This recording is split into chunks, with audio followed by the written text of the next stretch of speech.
नमस्कार सभी भाइयों और सभी साथियों को, आपके दोस्त आपके भाई राहुल मालवी का प्रणाम। साथियों, जैसा कि भोपाल की मंच से आगामी कार्यक्रम का उद्घोष हुआ था कि हम 17 अगस्त के दिन अपने अपने जिला मुख्यालय पर अपनी मांगों को लेकर एक दिवसीय धरना प्रदर्शन करेंगे और साथ ही में आगामी 26 अक्टूबर 2026 को भोपाल घेराव का कार्यक्रम भारतीय मजदूर संघ के आह्वान पर हम करने जा रहे हैं। तो आप सभी लोगों से मेरा निवेदन है कि कृपया उपरोक्त दोनों कार्यक्रम, क्योंकि 17 अगस्त का जो एक दिवसीय धरना प्रदर्शन अपने जिला मुख्यालय पर करने का जो कार्यक्रम है, वो कार्यक्रम प्रदेश नहीं पूरे राष्ट्र स्तर पर है। और पूरे भारतवर्ष में भारतीय मजदूर संघ ने आह्वान किया है कि पूरे देश में आउटसोर्स कर्मचारियों की मांग, यानी उन्हें 30,000 रुपये न्यूनतम वेतन मिले, इस मांग को लेकर और उसी के सहित सामाजिक सुरक्षा, उसके साथ में आपके जो भी अन्य विभागीय विषय हैं उनको लेकर एक दिवसीय ये आंदोलन होने वाला है। अब इसमें कई हमारे जो भाई हैं वो उनके मन में कई प्रश्न और कई बातें निकल कर सामने आ रही थी। हमने सोचा कि इस विषय पर आज सभी आप लोगों के बीच में फेसबुक पर लाइव आ जाते हैं, ताकि आप सभी लोगों को भी जानकारी मिले और किसी भी तरह की भ्रम की स्थिति उत्पन्न ना हो। तो साथियों, पहली एक चीज़ स्पष्ट मैं आप सभी लोगों को बोल देना चाहता हूं कि 17 अगस्त का जो एक दिवसीय घेराव अपने जिला मुख्यालय पर आउटसोर्स कर्मचारियों की मांग को लेकर, यह एक दिवसीय प्रदर्शन बोल सकते हैं, जो हम कर रहे हैं वो राष्ट्र स्तरीय प्रदर्शन है। यानी मध्य प्रदेश ही नहीं, पूरे भारतवर्ष में केंद्र सरकार से भारतीय मजदूर संघ परिवार ये मांग कर रहा है कि न्यूनतम आउटसोर्स कर्मचारी, चाहे आंगनवाड़ी, चाहे आशा है, ऊषा है, जो भी कच्चे कर्मचारियों का वर्ग है, उन सभी को न्यूनतम वेतन, यानी न्यूनतम वेतन 30,000 किया जाए। मतलब इसका मतलब ये होता है कि आप चाहे किसी भी श्रेणी में हो, अकुशल श्रेणी को 30,000 रुपये न्यूनतम वेतन मिलना चाहिए, ये मांग है। तो इस मांग को हमें भरपूर समर्थन करना चाहिए और भारतीय मजदूर संघ के राष्ट्रीय व्यापी जो एक दिवसीय धरना प्रदर्शन का कार्यक्रम है, इसका हमें पुरजोर समर्थन करना चाहिए। क्योंकि आप और हम कौन नहीं चाहता है कि जो है हमारा वेतन ना बढ़े। हम प्रदेश में सरकार से भी यही मांग कर रहे हैं और केंद्र स्तर पर अगर ये बात उठी है तो वहाँ एक चीज़ अभी तय होना है केंद्र सरकार से कि केंद्र सरकार जल्दी ही फ्लोर वेज लेके आने वाली है। जैसा कि महामंत्री जी ने अपने मंच पर भाषण से कहा था कि फ्लोर वेज केंद्र सरकार तय करेगी। उसका तात्पर्य यह है कि फ्लोर वेज तय करने के बाद कोई भी राज्य सरकार है, चाहे मध्य प्रदेश हो, पंजाब हो, हरियाणा हो, उड़ीसा हो, कोई भी राज्य सरकार है, वो केंद्र सरकार द्वारा जो एक बार फ्लोर वेज तय कर दिया, उदाहरण के लिए अगर दैनिक मजदूरी केंद्र सरकार की ओर से 800 रुपये प्रति दिन कर दी और इसी के साथ अपन उसको 26 में अगर गुणा करेंगे, 24, 25, 26,000 जो भी होना है, तो वो सैलरी बढ़ेगी। जो इस 17 अगस्त का जो हमारा ज्ञापन एक दिवसीय धरना कार्यक्रम है, इससे केंद्र सरकार फ्लोर वेज तय करे कि न्यूनतम आउटसोर्स कर्मचारियों को, चाहे किसी भी कर्मचारी, कच्चा कर्मचारी वर्ग है जिसको न्यूनतम वेतन के दायरे में वेतन मिलता है, उसके माध्यम से 30,000 रुपये प्रति महीना 26 दिन के काम करने का मिले। ये मांग को लेकर हम जो है यह आंदोलन कर रहे हैं। साथियों, भोपाल में जो हमारा सफल आंदोलन आयोजन रहा, उसकी बहुत सारी पॉजिटिव खबरें भी बाहर निकल के आ रही हैं और हम 1 या 2 दिन में आपको उसके बारे में जानकारी देंगे और बहुत अच्छा सकारात्मक जो है परिणाम हम लोगों को मिलेगा। क्योंकि हम लोगों ने जिस एकता के साथ में ये आंदोलन किया, कहीं पर भी पुलिस प्रशासन या किसी भी प्रकार की अव्यवस्थाएं निर्मित नहीं होने दी, संयमित रहकर अपनी बात जो हमने मंच और मीडिया के साथ साथ सत्ता और सरकार शासन के लोगों तक जो पहुंचाई है, उससे मध्य प्रदेश सरकार भी बहुत खुश है। वो खुश है कि हमने पहला ऐसा आंदोलन देखा है जो बिल्कुल संयमित रहकर और इतने हजारों की संख्या में लोग आए और अपनी मांगों के समर्थन में एकजुट होकर खड़े रहे। तो ये सभी इन सब चीज़ों के लिए आप सभी लोग बधाई के पात्र हैं। मैं एक बार आप सभी लोगों को दिल से धन्यवाद देना चाहता हूं कि आपने संगठन की मान मर्यादा को हित में साधने रखा और साथ में रहकर आपने अपनी मांगों के लिए भी मजबूती से अपना पक्ष रखा। अभी इस लाइव कार्यक्रम के चलने के दौरान अभी मैं 17 अगस्त के विषय में आप लोगों को जानकारी दे रहा था। अभी जो कमेंट आ रहे हैं वो आज एक एक कमेंट का जवाब भी दिया जाएगा। अभी 11 बजे लाइव आने वाला था, पर क्योंकि मैं ऑन ड्यूटी हूँ और बारिश का मौसम चल रहा है तो फीडर फॉल्ट हो गया, पिन इंसुलेटर उड़ गया। अब उसको ढूंढेंगे, जब तक रिपेयर नहीं करेंगे, परमिट नहीं होगा, तब तक लाइव तो आ नहीं सकते थे। तो खैर, ये तो हमारे दैनिक दिनचर्या के काम हैं, इनको करना ही पड़ता है। तो साथियों, जैसा कि मैं आप सभी लोगों को बता रहा था कि 17 अगस्त के कार्यक्रम में हमें क्यों जाना चाहिए। सबसे पहली चीज़ हमेशा सामने निकल कर आती है कि 17 अगस्त को क्या है, हम क्यों जाएं। तो हमें इसलिए जाना चाहिए क्योंकि हम न्यूनतम मजदूरी के वेतन के दायरे में आते हैं और हम जीवन निर्वाह लायक वेतन की जहाँ मांग कर रहे हैं। तो ये केंद्र सरकार जो फ्लोर वेज तय करेगी, वो फ्लोर वेज कैसे तय करेगी, तो केंद्र में भी तो कुछ मांग रखनी पड़ेगी। तो केंद्र में भारतीय मजदूर संघ नेतृत्व ने ये मांग रखी है कि चाहे आंगनवाड़ी में काम करने वाली बहन हो, चाहे अपने बिजली विभाग में काम करने वाला आउटसोर्स कर्मचारी हो, चाहे किसी भी विभाग में काम करने वाले कोई भी कच्चा कर्मचारी हो, दैनिक वेतन भोगी हो, उन सभी की वेतन न्यूनतम यानी इससे कम नहीं दे सकते, तो 30,000 रुपये दिया जाए। तो ये मांग, हम जो मांग पत्र मांग रहे हैं, निगम मंडल आयोग बने, जीवन निर्वाह लायक वेतन बने, तो ये मांग उससे संबंधित है। मान लो कि हमने मध्य प्रदेश में जीवन निर्वाह लायक वेतन की मांग को पूरा भी करवा लिया और हम लोगों को 24,000 30,000 जो भी पैसा मिलना शुरू हो गया। और अगर एक सेकेंड के लिए मैं क्षमा चाहता हूँ।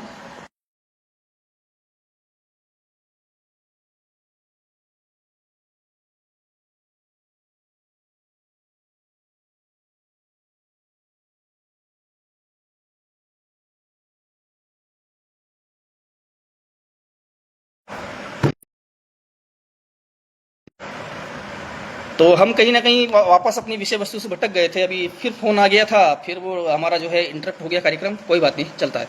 तो फ्लोर वेज मानो हमने राज्य सरकार से 30,000 रुपये, राज्य सरकार से हमने जीवन निर्वाह लायक की मांग को लेकर करवा लिया। पर अगर केंद्र सरकार ने फ्लोर वेज मान लो 500 रुपये प्रति व्यक्ति न्यूनतम रख दिया, तो फिर जो मांग, जिस मांग को हम जीत चुके हैं, जो मांगे मानी जा चुकी है, फिर वो वही उसमें व्यवधान उत्पन्न होगा।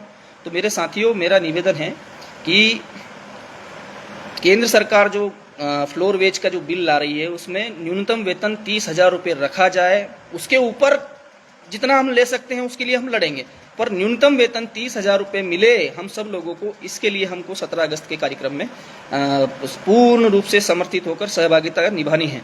और इसमें बिना संकोच के, चाहे आपके साथ हमारी आंगनवाड़ी की बहनें आए, चाहे आशा की दीदी आए, चाहे उषा आए, चाहे NHM से डॉक्टर्स आए, चाहे शिक्षा विभाग के आउटसोर्स आए, स्वास्थ्य विभाग के आउटसोर्स आए, नगर निगम के आउटसोर्स आए, किसी भी विभाग के आउटसोर्स आए, तो हमें उनके साथ पूर्ण रूप से सहयोग रहकर और अपनी वही संख्या, देखिए इस बात को कहने में मुझे कोई संदेह नहीं है कि वर्तमान में मध्य प्रदेश में सबसे संगठित और सबसे मजबूत संगठन अगर वो है तो वो हमारा आउटसोर्स बिजली विभाग के आउटसोर्स कर्मचारियों का है। और ये ऐसे ही मजबूत नहीं है क्योंकि यहाँ जागरूकता है। कर्मचारी आज अपनी मांगों को लेकर जागरूक है, उसे क्या करना है क्या नहीं करना है इस विषय पर जागरूक है। तो आप लोगों से ही हम एक्सपेक्टेशन रखेंगे, आप लोगों से उम्मीद रखेंगे कि आप लोग जो है इसमें बढ़ चढ़कर हिस्सा लें। दूसरा, जो 26 अक्टूबर का जो हमारा भोपाल घेराव का कार्यक्रम है, वो आउटसोर्स की फाइनल मांग के विषय में ही रहेगा। उसमें साथ में संविदा भी रहेगा, नियमित भी रहेगा, आउटसोर्स भी रहेगा। पर इसका मतलब ये नहीं है, कई लोग भ्रम की स्थिति उत्पन्न कर रही है कि 26 अक्टूबर को आउटसोर्स की भीड़ दिखाकर हम लोग जो है मुख्यमंत्री जी घेराव नहीं। उस 17 सूत्री जो मांग पत्र, 44 सूत्री जो मांग पत्र है, उसमें आउटसोर्स कर्मचारियों के निगम मंडल आयोग बने, जीवन निर्वाह लायक वेतन मिले, 20 लाख का बीमा दिया जाए, ऐसी जो भी हमने मांग रखी वो सारी शामिल है। और आप सभी लोगों ने उसको 21 अप्रैल के दिन ज्ञापन को दिया भी है। तो हमने जो 21 अप्रैल को भारतीय मजदूर संघ के नेतृत्व में 44 सूत्री मांग को लेकर जो ज्ञापन दिया था, अब उसका फाइनल मूवमेंट जो है ये 26 अक्टूबर के दिन है। तो हमें स्टेप बाय स्टेप हम लोगों को चढ़ना पड़ेगा। अगर कई साथियों के मन में यह है कि भाई हड़ताल कर दो, हड़ताल करने से समाधान नहीं होगा। जब आवश्यकता थी तब हमने की, पर आज जब सरकार की ओर से और संगठन की ओर से संवाद स्थापित है, हड़ताल विकल्प होता है जब संवाद ना हो, यानी टेबल पर बैठकर मांगों के विषयों में चर्चा ना हो तो हड़ताल की जाती है। अभी जब सरकार की ओर से सकारात्मक रवैया है और अभी 2-4 दिन में आप सभी लोगों को उसके बारे में जो भी फीडबैक है वो मैं आप लोगों को लाइव आके दूंगा, हर वीडियो के माध्यम से दूंगा, जैसा भी होंगे देंगे। और जल्दी हमारा जो ये आंदोलन रहा है 2 अगस्त का, उसमें क्या परिणाम आए। पहला परिणाम यह है कि जल्दी ही माननीय ऊर्जा मंत्री जी का जब जैसे ही स्वास्थ्य सही होगा, उनके साथ बैठकर हमारे बिजली विभाग के जितने भी मुद्दे हैं उन पर फाइनल बैठक होना तय है। पहला फायदा ये है आप सभी लोगों की शक्ति और एकजुटता के परिचय का। दूसरा कि निगम मंडल आयोग बने या हमें कोई जॉब सिक्योरिटी एक्ट बनाकर जॉब सुरक्षा मिले। इस मांग को लेकर माननीय मुख्यमंत्री जी के साथ भी बैठक हुई है, वहाँ से भी समय के लिए मतलब चर्चा के लिए समय भारतीय मजदूर संघ जी के माध्यम से हम लोगों को जल्दी ही मिल जाएगा और दोनों के लेटर जारी हो चुके हैं। तो साथियों, आज भी मैं भोपाल जाने वाला था, मेरी ट्रेन मिस हो गई, तो मैंने सोचा ड्यूटी कर लो, ड्यूटी करने के बाद फिर शाम को चले जाएंगे, तो कल शाम तक बहुत सारी अपडेट मेरे पास भी आ जाएगी, तो मैं आप लोगों को इसके बारे में सूचना कर दूँ। तो पहली चीज़, एक और मुद्दा बाहर निकल के आ रहा है कि बहुत सारे लोग जो हैं वैकेंसी के विषय में सवाल पूछ रहे थे। अभी बहुत सारे विषय है, जैसे अभी रविशंकर या अहिरवार जी कह रहे हैं कि आउटसोर्स बिजली कर्मचारियों को संविदा का लाभ मिले 2023 का जनसंकल्प पत्र के अनुसार। तो ये मांग तो अपनी पहले नंबर पे है कि भारतीय जनता पार्टी के जनसंकल्प पत्र 2023 के अनुरूप ऊर्जा व अन्य विभाग के आउटसोर्स कर्मचारियों को संविदा का लाभ मिले, उनकी वेतन वृद्धि की जाए, उनका श्रम कानूनों का पालन करवाया जाए। तो ये सब संज्ञान में हो और सब मांगे हैं। अपन यहाँ मांगों पर विषय चर्चा नहीं कर रहे हैं, थोड़ा दूसरे विषय पे चर्चा कर रहे हैं। मांग पत्र तो आप सभी लोगों को हमने पढ़ के सुनाई दिया था। अभिषेक पांडे जी कह रहे हैं कि अक्टूबर बहुत दूर है भैया जी, सितंबर में अनिश्चितकालीन हड़ताल हो। देखिए, हड़ताल का विषय ये है अभिषेक भाई कि हमने जब सरकार से संवाद नहीं हो रहा हो तो हड़ताल करें, और हड़ताल करने के बाद भी जाके बैठ पे ही जो है बैठ के ही चर्चा करनी होगी, यानी मीटिंग करनी होगी। तो हड़ताल हम तब करेंगे ना जब अभी फाइनल दौर की बातचीत होगी और उसमें निराकरण नहीं होगा, तो फिर हमारे सामने हड़ताल का विकल्प है। अभी जब सरकार की तरफ से बोला गया है कि जैसे ही माननीय अपने ऊर्जा मंत्री जी का स्वास्थ्य लाभ हो जाएगा, जैसे ही भी वापस आ जाएंगे, तब अपन भारतीय मजदूर संघ के नेतृत्व में जाके बैठेंगे और अपनी मांगों पर आदेश निर्देश निकलवाने के लिए अपन निवेदन करेंगे। नहीं तो फिर उसके बाद अगला स्टेप क्या रहेगा? मान लो आज हमने हड़ताल कर दी और बाद में जाके टेबल पर बैठना है, और टेबल पर बैठ के चर्चा होने के बाद फिर क्या करोगे? तो कुछ चीजें चरणबद्ध तरीके से चले तो ज्यादा बेहतर है। और मैं आप लोगों को इतना विश्वास दिलाना चाहता हूं कि हड़ताल करने की नौबत नहीं आएगी, कभी नहीं आएगी। हमने 2 बार हड़ताल कर ली, हमने इस बार अपना शक्ति प्रदर्शन कर लिया। आप सभी लोगों की तरफ से मैं इतना जवाब जरूर दे सकता हूं कि हमारी मांगों पर जल्दी ही निराकरण होने वाला है, और ये कोई ज्यादा दूर नहीं है, क्योंकि तारीख मुझे भी नहीं पता है, पर पॉजिटिव रिस्पांस सरकार का है। और अगर सरकार सकारात्मक तौर पर रिस्पांस कर रही है, मीटिंग के लिए डेट अलॉट कर रही है, और मीटिंग करेंगे, मीटिंग में अगर नहीं निराकरण निकला तो फिर हम आगे बढ़ेंगे। ठीक है। शैलेंद्र धाकर जी कह रहे सर जी हमारा ट्रांसमिशन लाइन से आते हैं जी, बहुत बहुत धन्यवाद। पर ट्रांसमिशन के जितने भी साथी है, चाहे 132 पे हो, 220 पे हो, 400 पे हो, या जो भी है, आप लोग बहुत कम सहभागिता देते हैं। आप सक्रिय हैं, सभी लोग सक्रिय हैं, पर आप लोगों की सहभागिता थोड़ी सी हमें इस बार कम देखने को मिली है। मैं आपसे निवेदन करना चाहता हूं, सभी ट्रांसमिशन की लाइनों में काम करने वाले हमारे साथी, कि जो लोग सक्रिय हैं उनके साथ और जुड़े।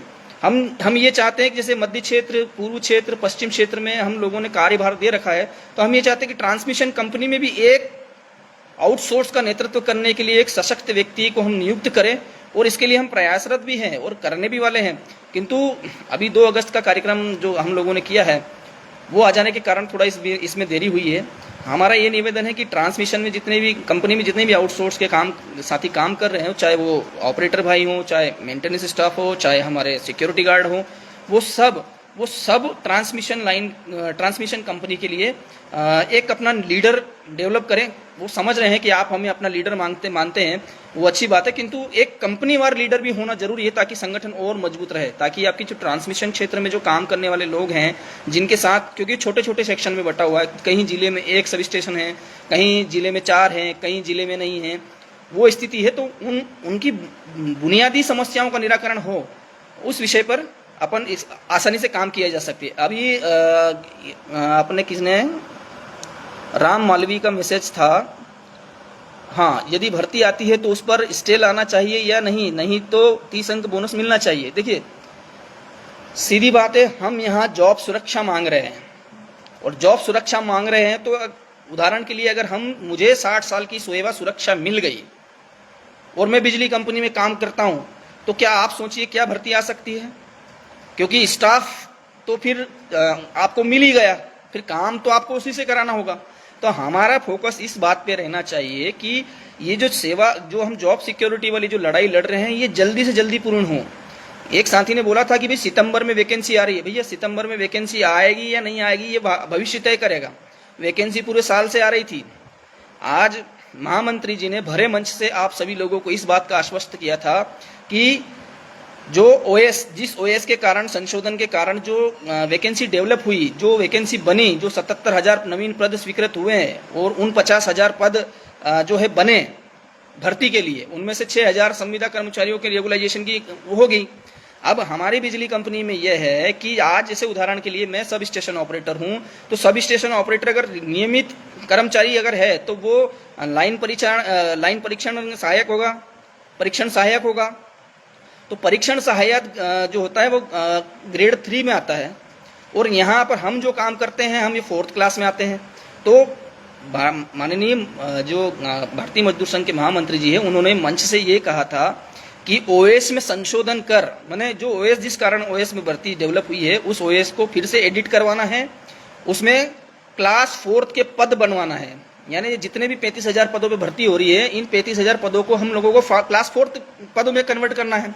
और क्लास 4th पद में जब कन्वर्टेशन हो जाएगा तो उसमें परीक्षण सहायक की जगह सह परीक्षण सहायक, लाइन परिचारक की जगह सह लाइन परिचारक, ऐसा क्लास 4th का जो है वैकेंसी डेवलप हो जाएगी। और उसके माध्यम से फिर विभागीय परीक्षा के द्वारा हम आउटसोर्स कर्मचारियों को उसमें नियमित करवा सकते हैं, या फिर वैकेंसी क्रिएट भी हो तो उसमें आउटसोर्स कर्मचारियों की ज़्यादा से ज़्यादा संख्या हो जो उस वैकेंसी को फुलफिल करेगा और पास करेगा और नियमित होगा। तो ये व्यवस्था बना रहे हैं। तो भर्ती के विषय में चिंता ना करें। हमने जो अभी वर्तमान में जो 2 अगस्त को मुख्यमंत्री जी के पास भारतीय मजदूर संघ का जो ज्ञापन गया है, उस ज्ञापन में स्पष्ट लिखा है कि क्लास 4th श्रेणी के कर्मचारी पदों का सृजीकृत कर, ओएस में संशोधन कर, उनका सृजन करके आउटसोर्स कर्मचारियों के लिए भी संविदा के लिए जैसे नियमित होने का रास्ता बनाया ना, वैसा ही रास्ता आउटसोर्स के लिए भी बनाया जाए। तो ये है। दूसरा, अभी और कमेंट्स पढ़ते हैं। रामेश्वर विश्वकर्मा जी कह रहे हैं, भैया हमने शक्ति प्रदर्शन किया, उसके बाद भी भर्ती में न्यू नोटिफिकेशन आएगा, सितंबर मंथ में नोटिफिकेशन आएगा, उसे पहले कुछ कर लो। देखो, इस विषय पर शायद मैंने अभी पूर्ण जानकारी दे दी है। गजेंद्र भाई साहब को प्रणाम। ये कह रहे हैं, भाई राहुल भाई हम आपके साथ हैं, भारतीय मजदूर संघ अमर रहे, बहुत बहुत धन्यवाद। ब्रिज मोहन जी का कहना है कि सर सकारात्मक तरीके से कुछ मिलना चाहिए, हमारी मांगों से कुछ मांगों का हमें निराकरण मिलना चाहिए, अभी कुछ लेटर जारी हो तो उसके लिए अच्छा रहेगा। नहीं, तो मैं वही तो कह रहा हूँ कि हम ऊर्जा मंत्री जी से जल्दी मीटिंग करने वाले हैं, और जब ऊर्जा मंत्री जी से मीटिंग होगी, मान लो अभी उदाहरण के लिए 8 दिन बाद हो गई, या 4 दिन के भीतर हो गई, या 15 दिन में हो गई, तो सितंबर से पहले ही होगी ना। तो सितंबर से पहले होगी तो ऊर्जा मंत्री जी की तरफ से भी ये था कि भाई इस वैकेंसी में आउटसोर्स का नुकसान होगा, तो उनके लिए कुछ ना कुछ रास्ता बनाना चाहिए। तो अब जब बैठेंगे, बात करेंगे, सहमत हो गए, मतलब हमारी बातों से हमारी मांगों को लेकर ऑर्डर निकाल दिया, सहमति दर्ज करा दी, तो हम जो हमारा यथावत चल रहा है वो चलेगा। और अगर नहीं असहमति हुई तो फिर हम अगला कदम उठाएंगे। ठीक है। अर्पित गौर जी कह रहे हैं, हमारे प्रयास के बीच में भर्ती आ गई तो हमको फायदा देगा क्या विभाग? देखो, इस बात का जवाब मैं दे चुका हूँ। नवीन कुमार जी का वही है, बोनस अंक मिलेगा कि नहीं मिलेगा, ये अभी ऊर्जा मंत्री जी से मिलके ही, क्योंकि मांग तो अपन ने बोनस अंक की भी रखी है, मांग हमने विभागीय परीक्षा के माध्यम से संविलियन की भी रखी है, मांग हमने 50% आरक्षण की भी रखी है। पर जब तक बैठेंगे, फाइनल मीटिंग में बैठेंगे नहीं, तब तक इस बात का जवाब मैं भी नहीं दे सकता हूं। सरकार के वचन पत्र की मांग ही कर लो, नहीं तो वो तो उस पर तो काम चल रहा है ना, वो तो पहले नंबर पे अपन ने मांग रखी है। प्रवीण राठौड़ जी का कहना है 20 अंक मिलना चाहिए कम से कम। राहुल भाई, नहीं, हम तो कह रहे हैं बोनस अंक का क्या करेंगे, जब हम कह रहे हैं कि भैया क्लास 4th के पद सृजित करवाकर ओएस में संशोधन करके सीधा विभागीय परीक्षा दो, तो फिर बोनस अंक को क्या करोगे? थोड़ा समझो, थोड़ा सा। जो हम जो कहना चाह रहे हैं वो हम यही कहना चाह रहे हैं कि जब ऑर्गेनाइजेशन स्ट्रक्चर में संशोधन होगा तो संशोधन के बाद केवल वो पद, जितनी वैकेंसी आएगी उन पदों पे केवल आउटसोर्स परीक्षा देगा। और अगर आउटसोर्स ही देगा तो फिर बोनस अंक लेके क्या करोगे, या आरक्षण लेके क्या करोगे? भाई वो तो फिर विभाग साल भर, जैसे 5 साल वाले को, 3 साल वाले को, 2 साल वाले को, 10 साल वाले को, अभी संविदा का नहीं देखा कि अनुभव का क्या लाभ दे रहे हैं, तो वो तो सरकार देगा। हमने सब मांग रख रखी है।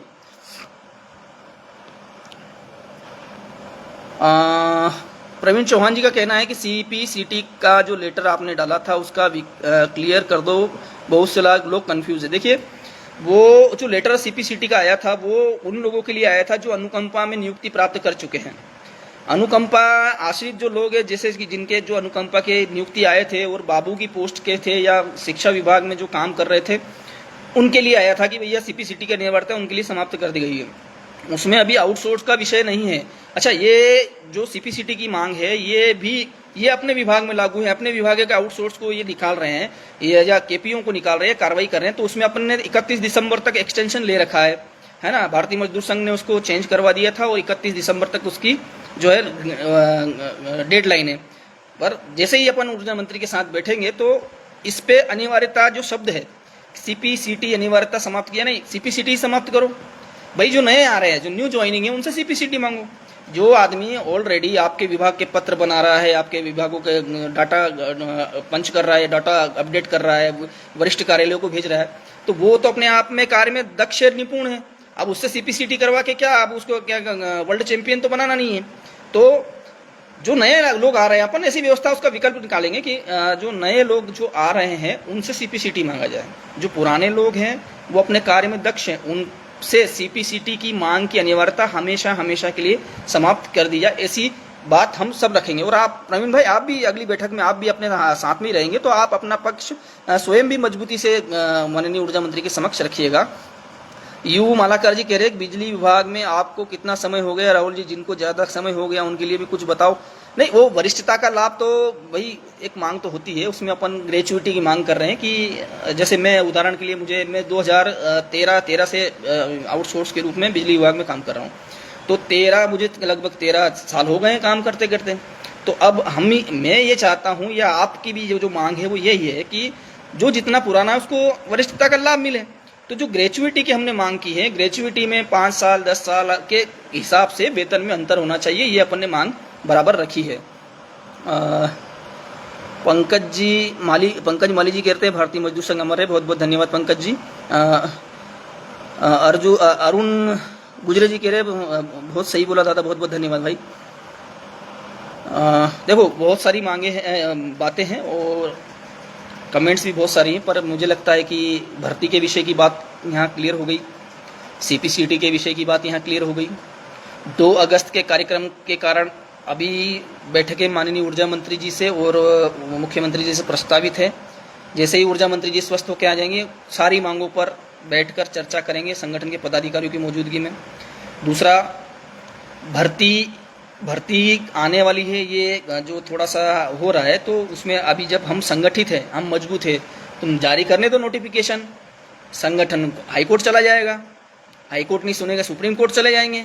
भाई, हमारे पास बहुत सारे रास्ते हैं, पर सभी चीज़ों का समाधान भर्ती के विषय में, बोनस अंक की बात करें, आरक्षण की बात करें, उसके बाद में जो है विभागीय परीक्षा के माध्यम से समायोजन की बात करें, जो भी हो, सभी मांगे तब तक पेंडिंग देखी जा सकती हैं जब तक माननीय ऊर्जा मंत्री जी और मुख्यमंत्री जी से बैठकर इन विषयों पर विस्तृत चर्चा हो और हम उस चर्चा के ऊपर निरीक्षण हुआ करेंगे कि हमने कितना पाया, कितना नहीं पाया, हम संतुष्ट हैं या नहीं हैं।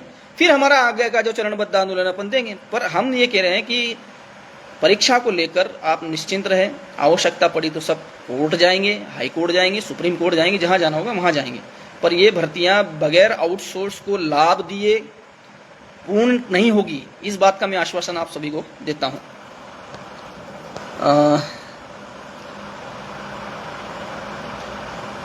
ठीक है, मैं थोड़ा ऊपर की मांग, जो ऊपर की कमेंट्स है वो पढ़ लेता हूं। तो ठीक है, लगभग सभी के सवालों का जवाब मिल चुका है। 17 अगस्त के कार्यक्रम में जिस जोश और जुनून के साथ हमने भोपाल का 2 अगस्त का कार्यक्रम किया, उसी सहयोग के साथ मैं तो कहता हूं कि अब ये आपके जिले में हो रहा है।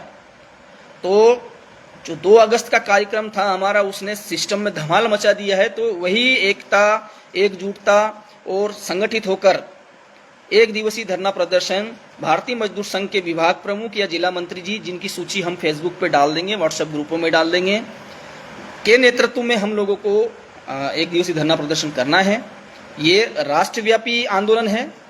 इस आंदोलन के में हम लोगों को जो है सहयोगी सहभागी बनने के पीछे मकसद है कि इसमें न्यूनतम वेतन 30,000 रुपये प्रति माह प्रति कर्मचारी को मिले, ये मांग है और ये राष्ट्रीय स्तर की मांग है। और ये मांग जब पूरी होगी तो आपकी वेतन में बढ़ोतरी होगी। जैसे अभी ड्यूटी बैठा हूँ, फिर सप्लाई ऑफ हो गई है, तो हम लोगों को उसमें शामिल होना चाहिए।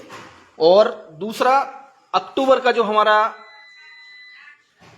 आंदोलन है 26 अक्टूबर का, उसमें भी हम लोगों को सहभागी बनना चाहिए। ठीक है, तो आज का लाइव खत्म करते हैं। 33 की सप्लाई ऑफ हो गई है, तो लगभग सभी के सवालों का जवाब मिल गया होगा। बहुत बहुत धन्यवाद। जय हिंद, जय भारत। आपका दोस्त, आपका भाई राहुल मालवी।